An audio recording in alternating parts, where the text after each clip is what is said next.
한문 수필인 기는 어떠한 사건이나 대상과 관련된 경험의 과정을 기록한 것으로 독자에게 교훈이나 깨달음을 줍니다. 그럴 수밖에 없어. 수필이거든. 규정기는 유배를 간 글쓴이가 정자를 짓고 그 이름을 규정, 해바라기 정자라고 붙인 이유를 기록했다. 손님의 질문에 답하는 방식으로 이런 거 많이 봤죠. 손님은 평범한 사람, 일반적인 사고를 하고 있는 사람, 나는 특별한 생각하고 있는 사람.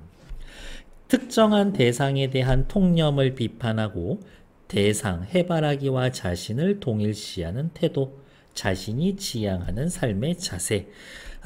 나 유배 와 있는데 그래도 유배 보낸 건 임금님. 나는 유배 와 있지만 임금님 당신만 바라봅니다. 딸랑딸랑. 이런 얘기 해 줄 거라고. 시작해 봅시다. 내가 글쓴이 자신이죠.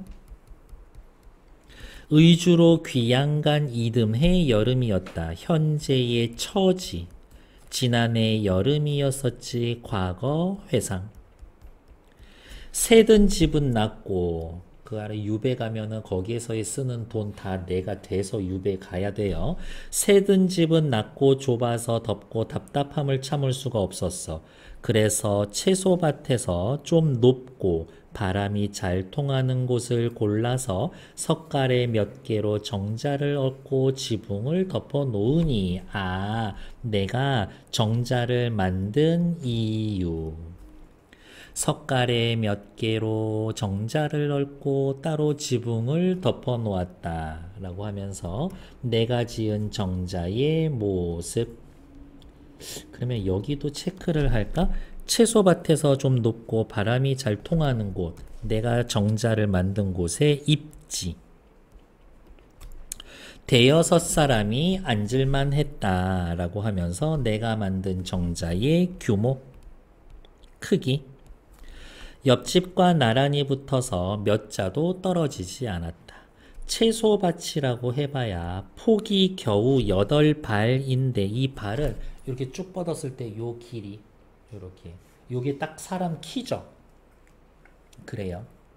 그러니까 이 당시 평균 키로 따지면 한 150cm 정도 그렇게 되겠지.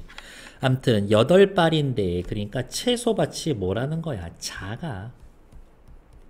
단지 해바라기가 수십 포기 푸른 줄기에 부드러운 잎을 훈풍에 나부끼고 있을 뿐이었다. 그것을 보고 규정이라고 이름을 붙여주었다. 규정, 해바라기 정자. 손님 가운데 나에게 묻는 이가 있었다. 바로 이 손님은 그냥 이 당시에 보편적인 사고를 하고 있는 사람인 거지. 보편적 사고의 소유자. 나에게 묻는 이가 있었다.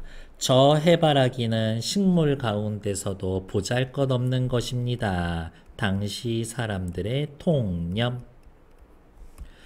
옛날 사람들은 여러 가지 풀이나 나무, 꽃 가운데에서 어떤 사람은 그 특별한 풍치를 찾기도 하고 어떤 사람은 그 향기를 높이 치기도 합니다. 라면서 풍치가 있느냐 없느냐, 향기가 있느냐 없느냐를 가지고 식물의 가치를 판단했었지. 식물의 가치를 판단하는 일반적인 기준.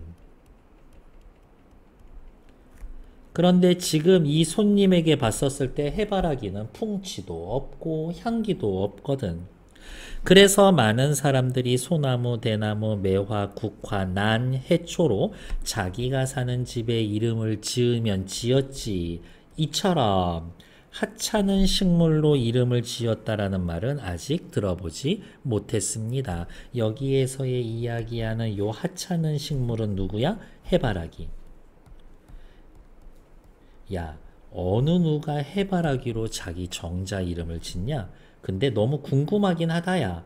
당신이 해바라기에서 무엇을 높이 사신 것입니까? 이에 대한 할 말이 있습니까? 라고 이야기를 하면서 핵심은 뭐야?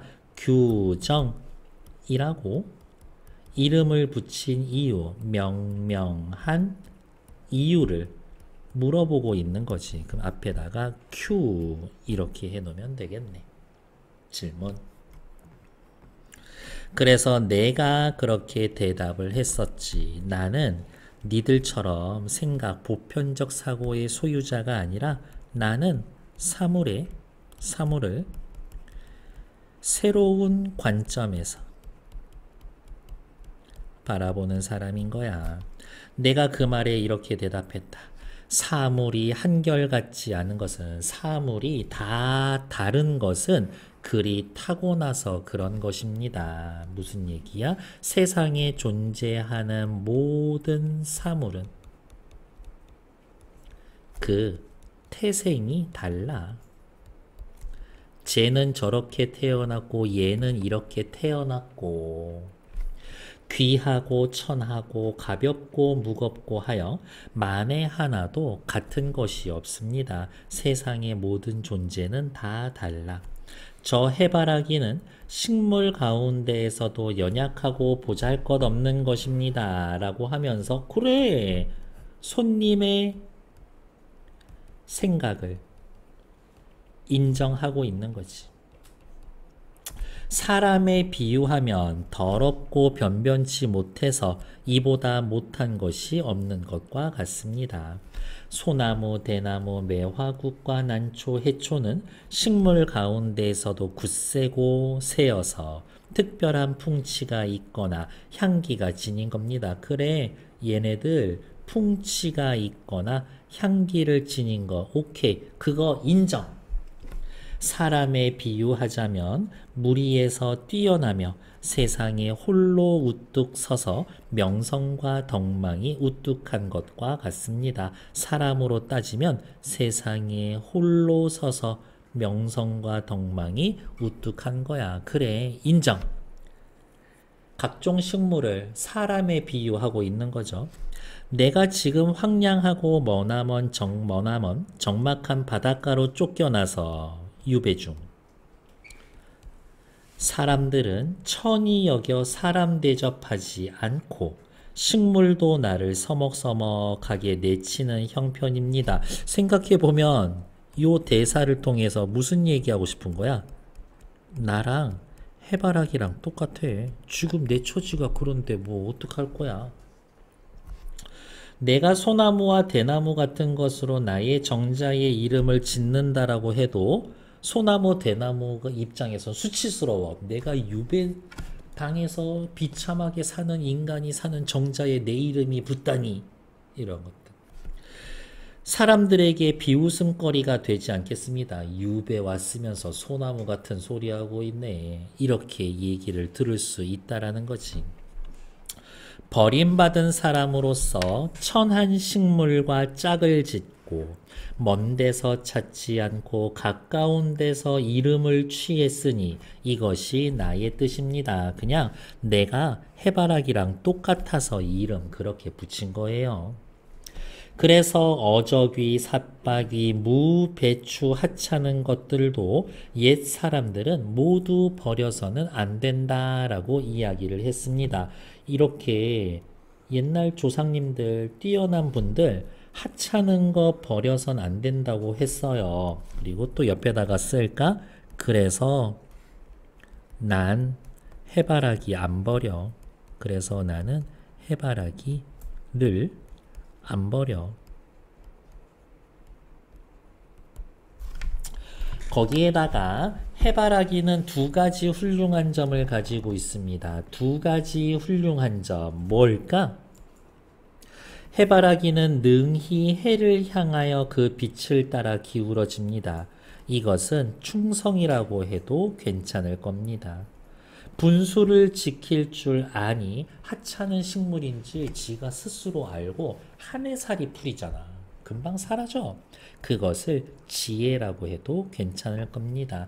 해바라기의 훌륭한 점 1. 충성심 2번 분수를 지킬 줄 아는 지혜. 대개 충성과 지혜는 남의 신하가 갖추어야 할 정조니 남의 신하가 갖춰야 할 정도 1, 2.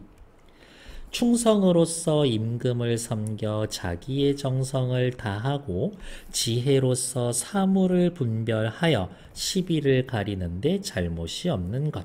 이것은 군자도 어렵게 여기는 바이지만 내가 옛날부터 흠모해 오던 덕목입니다. 바로 내가 옛날부터 흠모해 오던 덕목 2를 해바라기가 갖고 있습니다. 그거 쉬운 거 아니잖아요. 이런 두 가지 아름다움이 있는데도 연약한 풀들에 섞여 있다라고 해서 그것을 천하게 여길 수 있겠습니까? 서리법. 이로써 말하면 소나무, 대나무, 매화, 국화, 난, 해초만 귀한 것이 아님을 살필 수가 있습니다. 아, 무슨 얘기하고 싶은 거야? 우리 하찮아 보이기는 하지만 해바라기에게서 배울 것이 있어요. 배울 것이 있어. 그러니까 나한테는 저 소나무, 대나무랑 같은 급이야. 내가 지금 비록 귀양살이 하고 있지만 자고 먹고 하는 것이 임금님 은혜가 아닌 게 없습니다. 낮잠을 자고 일어나서 밥을 뜨고 심휴문이나 사마군신의 시를 읊을 때마다 해를 향하는 마음을 스스로 그칠 수가 없으니 여기에서의 해는 임금이지. 앞부분 왜 밑줄 그었냐고요? 이 아저씨 유배와 있으면서도 일상생활 모든 순간에 임금 떠올리고 있어. 그게 딱 해바라기 저더라고요. 해바라기로 나의 정자를 이름을 지은 것이 어찌 아무런 근거가 없다고 하겠습니까? 손님이 말한다. 나는 하나만 알고 둘을 알지 못했는데 그대 정자 이야기를 듣고 보니 더할 것이 없어졌소이다. 오, 당신 생각 인정. 그리고 맞아. 나도 해바라기가 그런 거구나 라고 깨달음. 그리고 배를 잡고 웃으면서 가버렸다. 김인년 6월 상순에 적는다. 됐을까요? 1, 2, 3번 세 문제 시작. 1번의 정답은 1번 서리법 사용해서 그렇지 않겠습니까? 자신의 주장이 타당하다는 점을 말하고 있다. 오, 됐고 다음 회상의 방식 딱히 없고 자신이 한 일에 대한 회한 없고요. 역사적 인물과의 비교 없고요. 낙천적인 것도 없고 계절에 따라 공간적 배경 묘사 없고요. 성현의 말을 인용하여 괜찮아. 현재 내가 잘못 살고 있다 성찰하고 있는 건 아니지. 그래서 1번엔 1번. 윗글의 나에 대한 설명으로 적절하지 않은 것은 얘는 앞에서 그냥 찾아야 되겠네? 어디 있을까? 1번 모든 사품, 사물의 품성은 태어날 때부터 결정되는 거다. 여기 있네요. 사물이 한결같지 않은 건 그렇게 타고난 겁니다.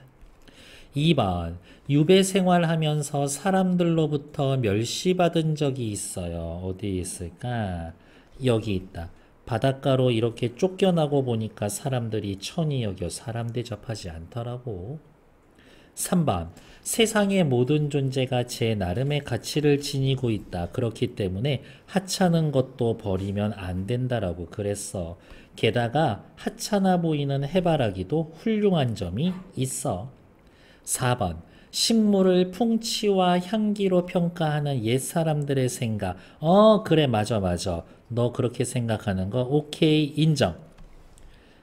여기 얘네들 풍치가 있는 거 인정. 5번 세상 사람과 일정한 거리를 두고 살기 위해 정자를 지었다. 정자 지은 거 어딨지? 여기 집이 낮고 좁고 덥고 답답해서 정자 짓기로 한 거지. 그래서 2번의 정답은 5번. 너무 궁금한 게 이렇게 오면 얘네도 보증금 같은 걸 받았었을까? 궁금하지 않냐? 한번 찾아봐야 되겠다. 유배지에서 자기 돈 쓰는 거는 알고 있었는데 이렇게 집을 세 들어서 살면 보증금을 내나? 막 1,100 이런 식으로? 그딴 거 궁금해할 시간에 빨리 해설하라고? 알겠습니다. 3번의 정답은 5번. 그대의 정자의 이야기를 듣고 보니 더 할 것이 없어졌다라는 손님의 말은 뭐야? 아, 그래, 맞아. 네 생각에 동의한다. 이거지. 대상, 정자 혹은 해바라기와 관련하여 글쓴이가 얻은 깨달음에 동의하지 못. 아니야, 동의한다니까. 이야기인 거죠. 틀린 건 5번 됐을까요? 일단 정지.